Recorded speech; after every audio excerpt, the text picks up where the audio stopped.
Welcome to Samba Samba. Enjoy the video. You begin by narrowing choices so you actually make music. Pick one DAW and one drum kit. This removes needless options. Once loaded, set a tempo that fits your vibe, 70-100 for chill or 120-140 for energy, and drop in a kick, snare, and hat across a simple 4-bar loop. Play the loop and focus on feel, not perfection. This immediate loop gives you a sandbox to test rhythms and quickly reveal what's missing, so you can iterate fast.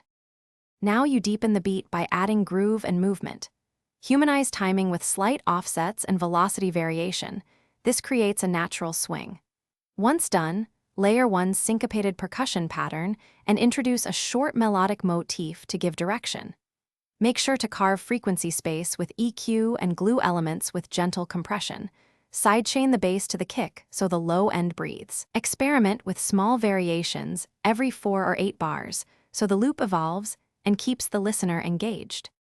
Finish by arranging the loop into a simple structure: intro, main, breakdown, and drop across 8 to 32 bars. Automate at least one parameter, filter cutoff, or reverb send to create movement and transitions. Once done, check balance and make a stem export for perspective. If things sound cluttered, mute non-essential layers and solo core elements to find the problem, then reintroduce parts one at a time. This troubleshooting step reveals masking issues and helps you restore clarity quickly. Thanks for watching. Consider subscribing if we helped you.